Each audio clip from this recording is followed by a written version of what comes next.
Hi friends, இன்றைக்கி இந்த வீடியோவில் 10 நிமிஷத்துலேயே சூப்பராக ரெடி பண்ணுற மாதிரி 5 லஞ்ச் ரெசிபி தான் பார்க்க போகிறோம். வீட்டில் சாதம் வடிக்கிற பொன்னி அரிசி இருந்தாலே போதும், சூப்பராக ரெடி பண்ணிடலாம். ஃபஸ்ட்டு வந்து தக்காளி சாதம் தான் ரெடி பண்ணிகிட்ருக்கேன். மசாலாலாம் கம்மியாக போட்டு டேஸ்ட்டு சூப்பராக இருக்கும். இதுக்கு மெயினானதே இந்த பூண்டை இந்த மாதிரி தட்டி சேர்த்துக்கிறது தான். ஒரு 15 பல் பூண்டை நல்லா இந்த மாதிரி தோலை உரிச்சிட்டு தட்டி எடுத்து வச்சுக்கலாம். குக்கரில் தேவையான அளவு எண்ணெய் ஊற்றிட்டு 2 பட்டை, 2 லவங்கம், 2 ஏலக்காய், 1 ஸ்பூன் அளவுக்கு சோம்பு சேர்த்துக்கணும். இதுதான் டேஸ்ட்டு சூப்பராக இருக்கும். இப்போ தட்டி வச்சுருக்க பூண்டையை சேர்த்துட்டு கொஞ்சமாக கருவேப்பிலை, ஒரு பச்சை மிளகாய் இதையும் சேர்த்துட்டு லைட்டாக வதக்கி விட்டுட்டு இப்போ இது கூட 15 சின்ன வெங்காயம், ஒரு பெரிய சைஸ் வெங்காயத்தை லைட்டாக கோல்டன் ப்ரௌன் கலர் வர வரைக்கும் வதக்கிட்டு 5 மீடியம் சைஸ் தக்காளியை நீளமாக கட் பண்ணி போட்டு அதையும் நல்லா வதக்கிக்கலாம். வெங்காயத்தை விட தக்காளி அளவு அதிகமாக இருக்கணும், அப்போ தான் டேஸ்ட்டு சூப்பராக இருக்கும். இப்போ 1 ஸ்பூன் அளவுக்கு இஞ்சி பூண்டு பேஸ்ட் சேர்த்துட்டு அதையும் லைட்டாக வதக்கி விட்டுட்டு இப்போ இது கூட 1/2 ஸ்பூன் அளவுக்கு மிளகாய்த்தூள், 1/2 ஸ்பூன் அளவுக்கு மல்லித்தூள் இதை சேர்த்துட்டு தேவையான அளவு உப்பு போட்டுட்டு இதை நல்லா வதக்கி விட்டுக்கலாம். பச்சை ஸ்மெல்லாம் போகட்டும். இப்போ ஊற வச்சுருக்க பொன்னி அரிசியை நல்லா கழுவிட்டு அதையும் சேர்த்துக்கிறேன். இப்போ இந்த எண்ணெயிலேயே வதக்கி விட்டோம்னா டேஸ்ட் இன்னும் சூப்பராக இருக்கும். பார்க்கவும் நல்லா உதிரி உதிரியாக கிடைக்கும். கொஞ்சமாக கொத்தமல்லி எல்லாம் தூவிட்டு 1 கிளாஸ் அரிசிக்கு 2 கிளாஸ் அளவுக்கு தண்ணி சேர்த்தா கரெக்டாக இருக்கும். இப்போ நல்லா கலந்து விட்டுட்டு ஃபைனலாக டேஸ்ட்டு பார்த்துட்டோன்னா விசில் விட கரெக்டாக ஆகிடும். கொஞ்சமாக உப்பு மட்டும் கம்மியாக இருக்குது, அதை மட்டும் சேர்த்துட்டு லைட்டாக கொதிக்க ஆரம்பிக்கும் போது மூடி போட்டு மீடியம் ஃப்ளேம்லேயே வச்சு 3 விசில் விட்டால் போதும், சூப்பராக ரெடி ஆகிடும். இப்போ ப்ரெஷர்லாம் தானாக ரிலீஸ் ஆன பிறகு ஓப்பன் பண்ணி பார்த்தோன்னா சூப்பராக ரெடி ஆகிருக்கு. கண்டிப்பாக இந்த மாதிரியே ட்ரை பண்ணி பாருங்கள், சூப்பராக இருக்கும்.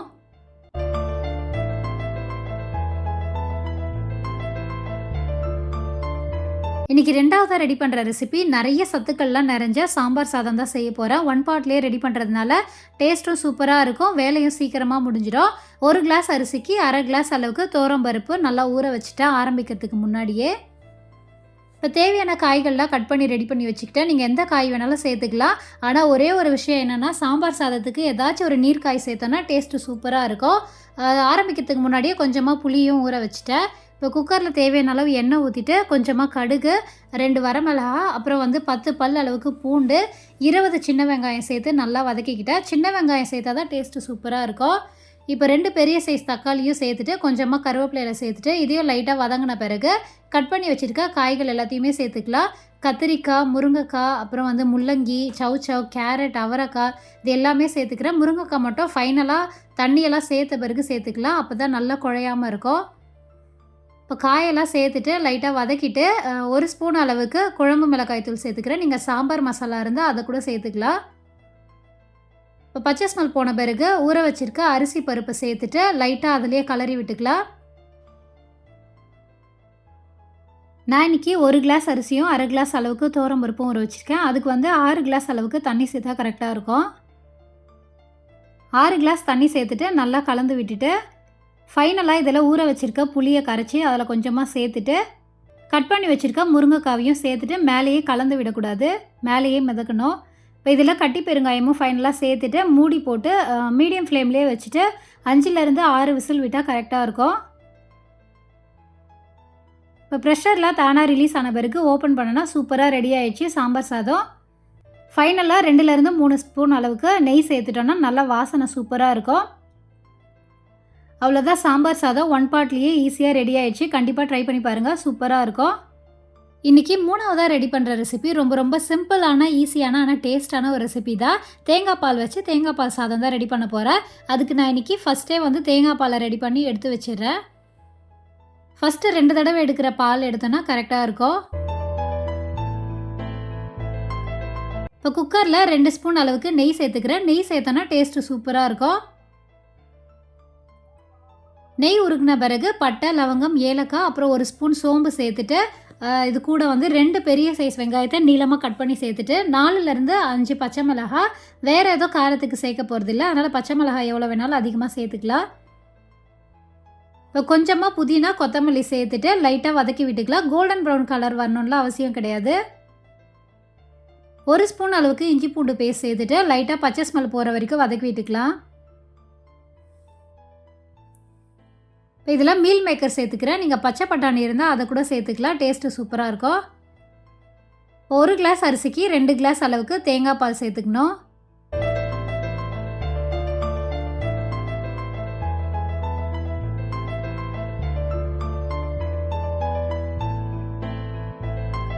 தேங்காய் பால் சேர்த்துட்டு நல்லா கலந்து விட்டுட்டு ஃபைனலாக வந்து தேவையான அளவு உப்பு போட்டு அதையும் மிக்ஸ் பண்ணி விட்டுக்கலாம்.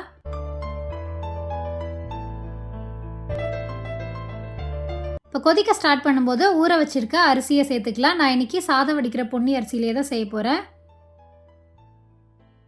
இப்போ நல்லா கலந்து விட்டுட்டு ஃபைனலாக டேஸ்ட் பார்த்துட்டு மூடிடலாம்.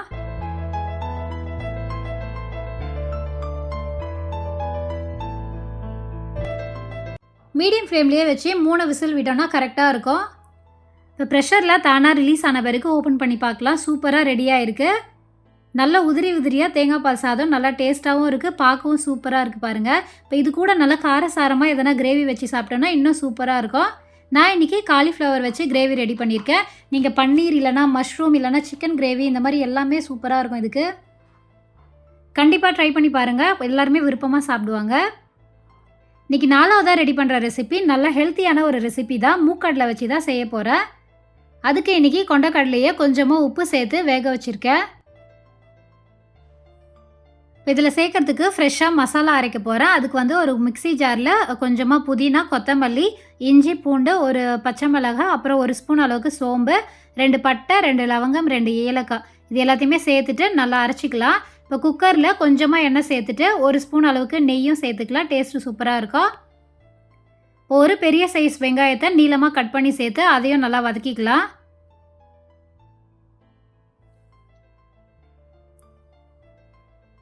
இப்போ நல்லா வதங்கின பிறகு ஒரு பெரிய சைஸ் தக்காளியை கட் பண்ணி அதையும் சேர்த்துக்கலாம். சேர்த்துட்டு நல்லா வதக்கிக்கலாம். இப்போ அரைச்சி வச்சுருக்க மசாலாவையும் அது கூட சேர்த்துட்டு நல்லா மிக்ஸ் பண்ணி விட்டுக்கலாம். பச்சை ஸ்மெல்லாம் போகட்டும். இப்போ இதில் 1 ஸ்பூன் அளவுக்கு காஷ்மீரி மிளகாய் தூள் சேர்த்துக்கிறேன். காரம் கம்மியாக இருக்கும், கலர் நல்லா கொடுக்கும். இப்போ 2 ஸ்பூன் அளவுக்கு கெட்டியான தயிரும் சேர்த்துக்கிறேன். சேர்த்துட்டு இதையும் நல்லா கலந்து விட்டுக்கலாம். இப்போ இதில் ஊற வச்சுருக்க மூக்கடலையும் சேர்த்துட்டு அதையும் நல்லா மிக்ஸ் பண்ணி விட்டுக்கலாம். இப்போ இதில் அரை மணி நேரம் ஊற வச்ச பொன்னி அரிசி சேர்த்துக்கிறேன். சேர்த்துட்டு நல்லா கலந்து விட்டுட்டு 1 கிளாஸ் அரிசிக்கு 2 கிளாஸ் அளவுக்கு தண்ணி சேர்த்தா கரெக்டாக இருக்கும். இப்போ தண்ணி சேர்த்துட்டு தேவையான அளவு உப்பையும் போட்டுட்டு நல்லா கலந்து விட்டுக்கலாம். கொதி வரும்போது மூடி விட்டோன்னா கரெக்டாக இருக்கும். இப்போ குக்கர் மூடி போட்டு மீடியம் ஃப்ளேம்லேயே வச்சு 3 விசில் விட்டோன்னா கரெக்டாக வெந்துடும். அவ்வளோதான். ஈஸியான ஒரு ஹெல்த்தியான ரெசிபி ரெடி. கண்டிப்பாக ட்ரை பண்ணி பாருங்கள். ஃபைனலாக இன்றைக்கி 5வதாக ரெடி பண்ணுற ரெசிபி எனக்கு ரொம்ப ரொம்ப பிடிச்ச ரெசிபி. கல்யாணத்துக்கு அப்புறம் தான் இதை நான் அடிக்கடி ட்ரை பண்ணியிருக்கேன். அதுக்கு இன்றைக்கி ஒரு குக்கரில் 2 ஸ்பூன் அளவுக்கு நெய் சேர்த்துட்டு 1 ஸ்பூன் சோம்பு, கொஞ்சமாக சீரகம், மிளகு, 2 ஏலக்காய், அப்புறம் ஒரு பெரிய சைஸ் வெங்காயத்தை சின்ன சின்னதாக கட் பண்ணி சேர்த்துட்டு 1 பச்சை மிளகாய், கொஞ்சமாக கருவேப்பிலை இதையும் சேர்த்துட்டு லைட்டாக வதக்கி விட்டுக்கலாம். இப்போ வெங்காயம் லைட்டாக வதங்கின பிறகு ஒரு சின்ன சைஸ் தக்காளி சேர்த்து அதையும் லைட்டாக வதக்கி விட்டுக்கலாம். இப்போ இதில் நீளமாக கத்திரிக்காவை இந்த மாதிரி மெலிசாக கட் பண்ணி சேர்த்துக்கிறேன்.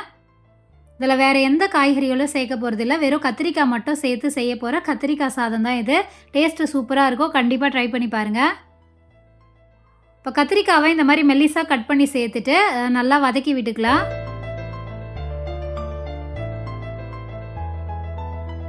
இப்போ இதில் அரை ஸ்பூன் அளவுக்கு தனி மிளகாய் தூள், கொஞ்சமாக வந்து தனியாத்தூள், கொஞ்சமாக மிளகுத்தூள் இதெல்லாம் சேர்த்துட்டு இதையும் நல்லா மிக்ஸ் பண்ணி விட்டுக்கலாம். இப்போ ஊற வச்சுருக்க பொன்னி அரிசியும் சேர்த்துட்டு இதையும் நல்லா கலந்து எண்ணெயிலேயே வதக்கிக்கலாம்.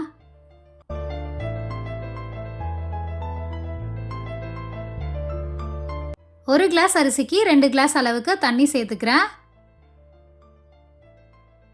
2 கிளாஸ் தண்ணி சேர்த்துட்டு தேவையான அளவு உப்பு போட்டுட்டு ஃபைனலாக கொஞ்சமாக எலுமிச்சப்பழம் புழிஞ்சு விட்டால் போதும். கத்திரிக்காய் சாதம் சூப்பராக ரெடி ஆகிடும். எலுமிச்சப்பழம் எதுக்காகனா தக்காளி கொஞ்சமாக சேர்க்கறதுனால, லெமன் சேர்த்தோன்னா டேஸ்ட்டு வேறு மாதிரி இருக்கும், நல்லாவும் இருக்கும். ஒரு குட்டி எலுமிச்சப்பழம் புழிஞ்சு விட்டால் போதும்.